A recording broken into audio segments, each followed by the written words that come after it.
एक नया देश और 40 साल का एक बड़ा आर्थिक प्रयोग। आइए देखते हैं। तो 1947 में भारत के सामने एक बड़ा सवाल था और इसका जवाब छिपा था अर्थव्यवस्था के 3 बुनियादी सवालों में। सिंपल है, क्या बनाएं, कैसे बनाएं और किसके लिए बनाएं। इन्हीं जवाबों से तय होता है कि अर्थव्यवस्था कैसी होगी।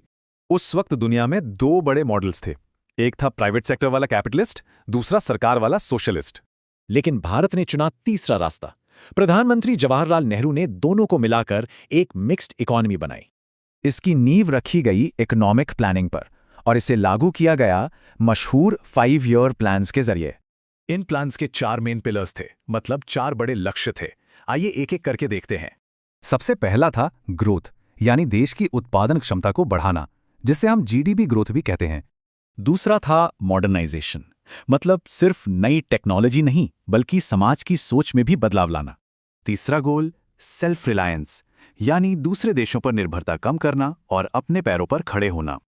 और चौथा, सबसे जरूरी, इक्विटी, मतलब तरक्की का फायदा सिर्फ कुछ लोगों को नहीं बल्कि सबको मिले। अब आते हैं सबसे बड़ी चुनौती पर, एग्रीकल्चर। 1950 में देश की 75% आबादी इसी पर निर्भर थी। सरकार ने इस समस्या से निपटने के लिए 2 बड़े कदम उठाए, लैंड रिफॉर्म्स और ग्रीन रेवोल्यूशन। लैंड रिफॉर्म्स का मकसद था जमीन जोतने वालों को जमीन का मालिक बनाना, लेकिन इसकी कामयाबी मिली जुली रही। लेकिन ग्रीन रेवोल्यूशन एक गेम चेंजर साबित हुआ। इससे देश में अनाज का उत्पादन जबरदस्त तरीके से बढ़ा और इसका राज था हाई यील्डिंग वैरायटी सीड्स, यानी HYV बीज और नए फर्टिलाइजर्स। पर ये नई टेक्नोलॉजी काफी महंगी थी। यहीं से सब्सिडी पर बहस शुरू हुई, जो आज तक चलती है। अब बात करते हैं इंडस्ट्री की। यहां पर सरकार ने एक प्रमुख भूमिका निभाने का फैसला किया। 1956 की इंडस्ट्रियल पॉलिसी ने इंडस्ट्री को 3 हिस्सों में बांटा। इसमें सरकारी कंपनियों का दबदबा था।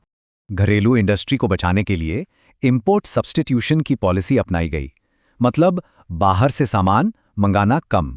और इसका असर भी दिखा। इंडस्ट्रियल सेक्टर हर साल करीब 6% की दर से बढ़ रहा था। तो 40 सालों के बाद आखिर हासिल क्या हुआ? ये कहानी कामयाबी और नाकामी दोनों की है।